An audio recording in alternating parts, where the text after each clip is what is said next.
And you know what? I'm only one person. There's a lot of people that should be here that aren't here. And I don't feel I should be honored. I got paid for what I did. We just did what we knew had to be done. And I'm glad to see all the people here, and I know a lot of them, but not on a personal level. I'm not into that. I'm into the history of what happened, how it happened, why it happened. And I've watched those videos too. I learned so much. Everybody learns a lot from you. When you see those paratroopers jumping out of the sky tonight, this afternoon, in about an hour, really, what are you gonna think of, Pee Wee, when you see that? Well, I'm gonna think that this is probably the largest gathering of its kind that'll ever happen and never happen again. Now the jump, Kelly over there has that, she's about to go under because with all these restrictions, people that weren't jumping. This is going to put her on easy street, and I want that to succeed. And I have pledged to her if she needs any money, all she has to come to me and tell her what she wants, no limit to it, because I want that place to stay. It's the only jump field in the United States that person is the only one who decides who's coming. Every other jump field in the United States has to share that space with other units, and they just can't go on anytime they want. And she's done a marvelous job of keeping this one going. Okay. What's the one, this is the last question, because I know you're the star of the show here, and I don't want to tie you up. What's the one thing that people need to learn from Jim Pee Wee Martin, from all your years on this earth and serving in World War II? What's the one walk-away thing people need to remember? The one thing they have to learn is, and have to remember, we did not start this war. Germany declared war on the United States. And we passed two laws after it was over. One was the United States would never again fight unless we were attacked. And the second one, we would never supply any more material to other people who were fighting. Well, that changed. And then that made it difficult for us to give things to Britain, but they came up with Lend-Lease. And that's how that happened. And then we could send some things over. And then, of course, we went over. I talked to the right in combat, talked to the people that went through it. You'd be surprised how many German people would come up to me and say, "Thank you for coming and liberating us." And if they'd been caught talking to us, they would have been executed. That's something to think about. And you know, we didn't have anybody on our place. And then after the war was over, I became friends with all those years. Now I'm back over there seeing them again. And people say, "Why do you do that? They did those terrible things." I said, "You know what? We weren't lily white either." Yep. And the war is over. And of course, reparations came. And the three main combatants took some money, and it maybe took some territory, but the Russians took the plants and took them out in the Ural Mountains. And this thing we had to help them wasn't a gift. It would have taken 20 years to get up to be a trading partner. And after World War II, this was no longer in isolation. We're in a world economy, and we have to work in that economy. And so that's what Doug and I try to tell people when we're out. Why it happened, how it happened, who did what.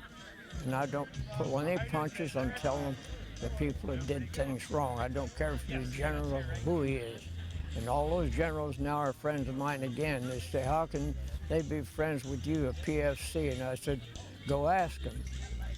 Your message is getting out. You and Doug are changing the world, I think. That's right. All right, well, we'll keep it clean. This is a family show. All right.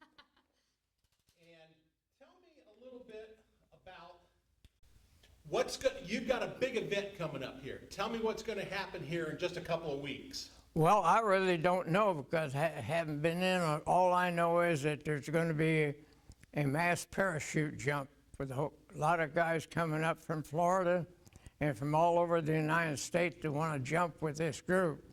It's at Greene County Skydive. Greene County Skydive has 50 acres, and they got a big turboprop plane, and they're the only one in the United States that doesn't have to share their property with somebody else. And they're about to go under because nobody, with all these restrictions, people weren't jumping. But now with this coming up and all these people, she's going to be in good shape from now on. Wow. And I want that thing to thrive. Absolutely. Yeah. I think I'm going to move a chair out of the background here. Yeah, please. So I can, yeah, I think we've done stories with them in the past. I think they're the oldest continuous operating jump school like this side of the Mississippi or something. Yeah. So Yeah, because her dad started it, and he's an amazing man too. Yeah, I asked him once how old he was, and he said he didn't know. he probably doesn't. Yeah. Okay. Your birthday. Talk about, you're hitting a very important part in anybody's life. Well, to me, birthdays are just a birthday, but to some people, they say this is important. 100th birthday is no different than the 30th one. And to tell you the truth, I don't feel any different. The only time I feel old is when I look in the mirror and know what the hell is this guy anyway. But, you know, I'll take the days as they come. I don't know how long I'm going to live. I'd like to see us get to the point where we know we're still going to be a capitalist country, not a socialist country. And that bothers me a lot, and particularly the way things are right now. But I'm lucky. I've got a nice piece of land with a nice lake in front. I feed the birds, I feed my deer every day. I've got an inside cat, outside cat, and I feed them. And I got people still coming to see me all the time from around the United States and even from overseas. So I'm not isolated. I'm luckier than most veterans because I have all of this stuff going on. And I'm very recognize how lucky I am compared to a lot of other people. I've got physical problems that are killing me, and most people don't think about dying, and I know that I've got them, and the treatments aren't working, and so that doesn't bother me either, because I've had a heck of a wonderful life. And if I go tonight, what difference does it make? Your birthday is the 29th of April, is that correct? That's correct. Are you doing anything? It sounds like that's just a day to you, but it's not going to be a day to everybody else. Are you doing anything special that day? I'm not, but there are quite a few people. The history teacher I work with, he's coming to visit me and several other people on that date. Now this thing they're having is going to be, I think, on the 20th. There's going to be several days of it, and tell you the truth, I'll be glad when it's over.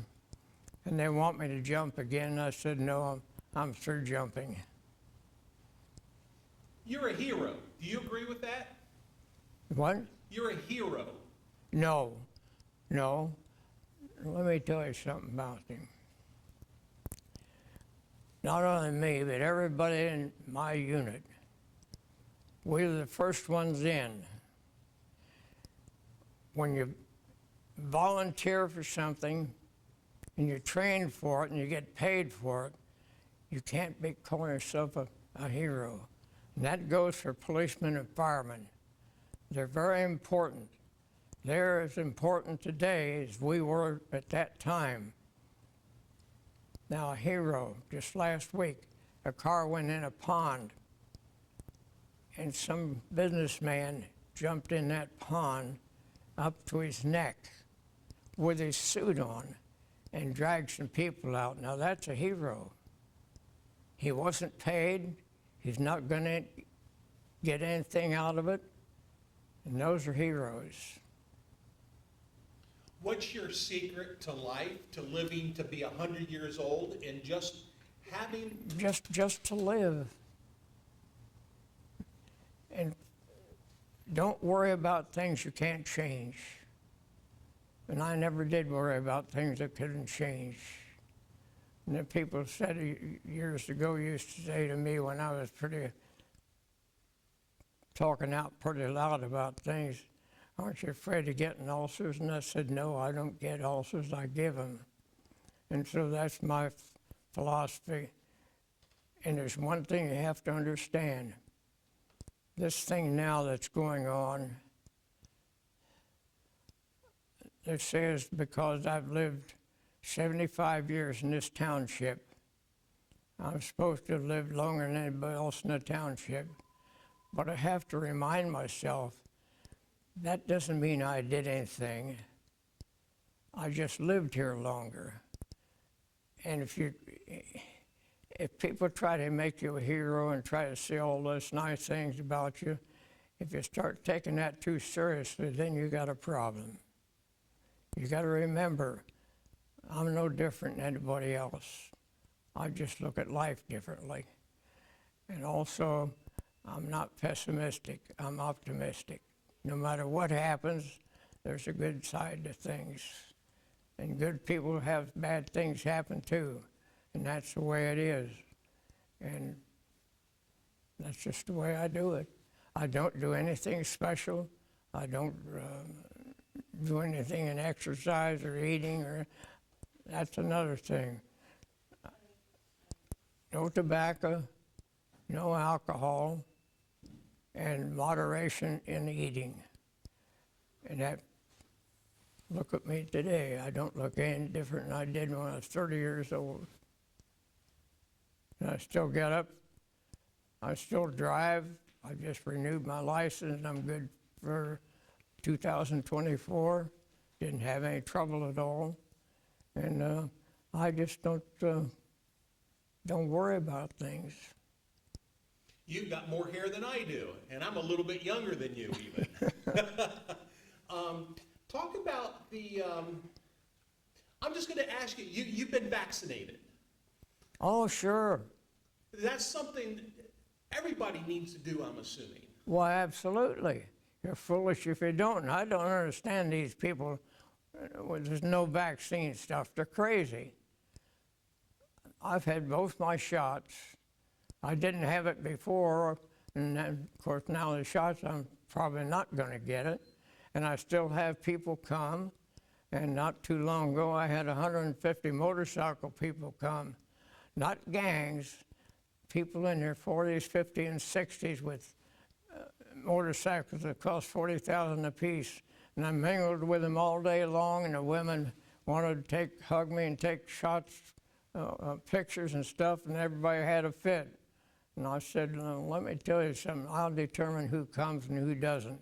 And if I don't worry about the heck of it, don't you tell me I can't have people coming. And so I just don't worry about it. And I had a woman come, she sends me a message every week. You ever heard of Rosie Hale? Well, she came to see me this week again and spent an hour with me and brought me some cupcakes she made. And her family has a barbecue place down North Bend.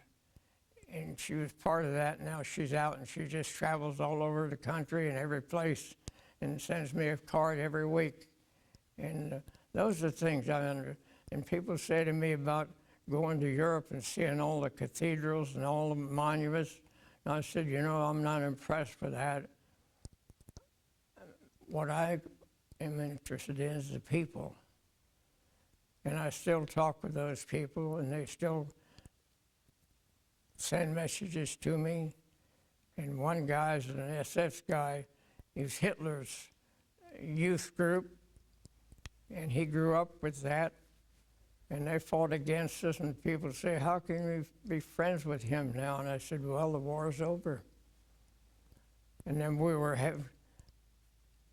our government came up with a program to help them get on their feet economically in Europe. And our automotive people here just raised the devil and said, you should have been helping us. And Bill Knudsen was running everything, and he said, you guys were making a profit, and they were doing it for nothing. And then when they had reparations,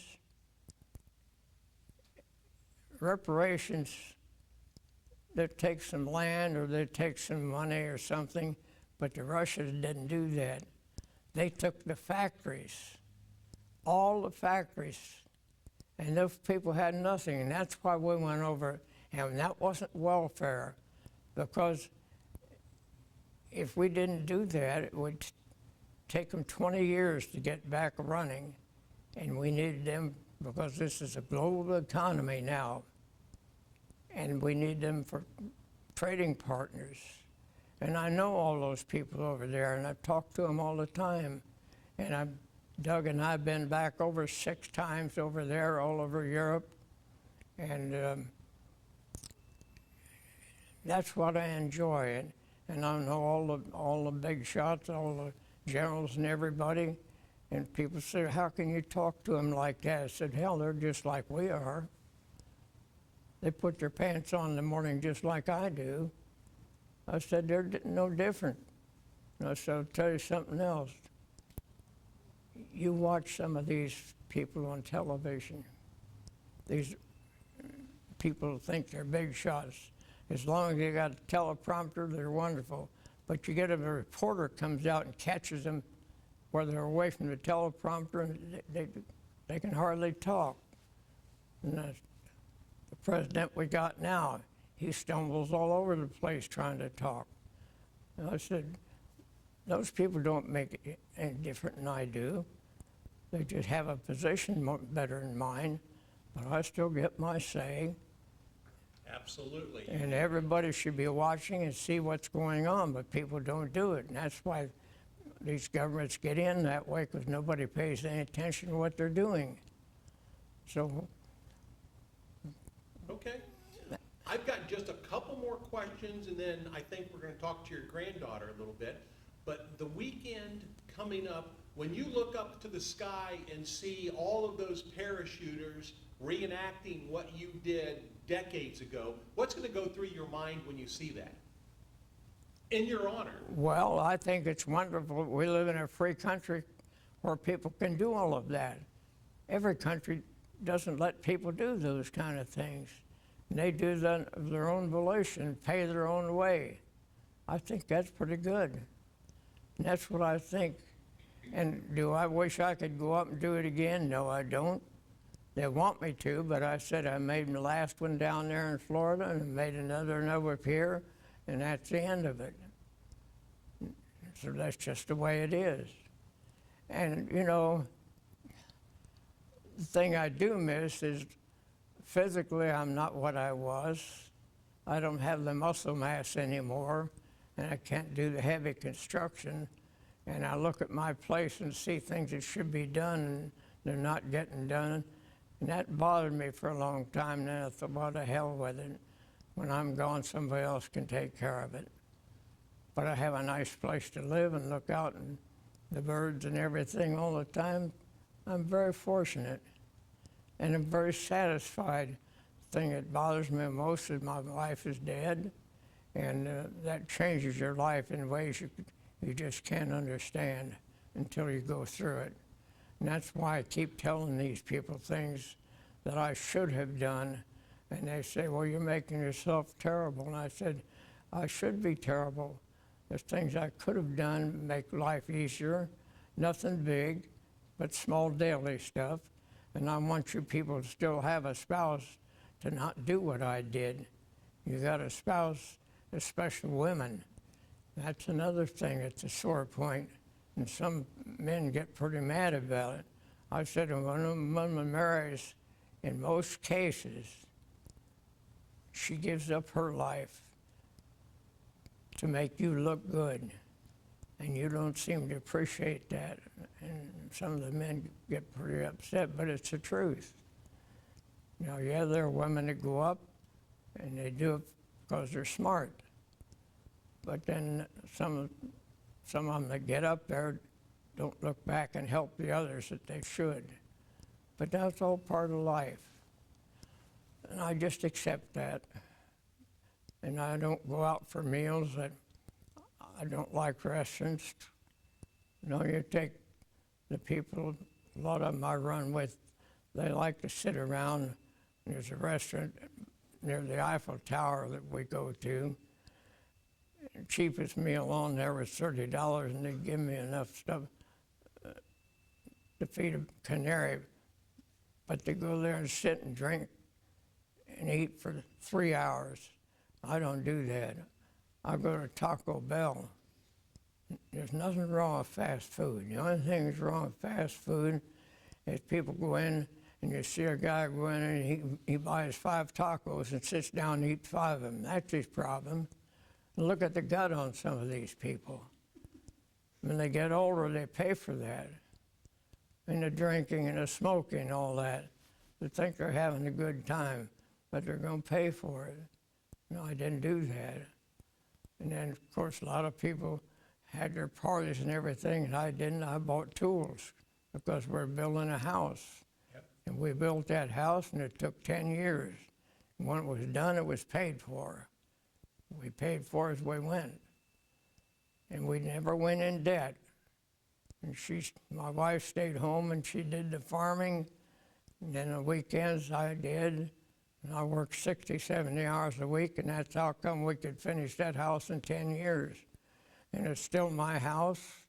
And they keep asking me about another woman. I said, no, I'm not complicate myself with that. Doug and I are getting along just fine.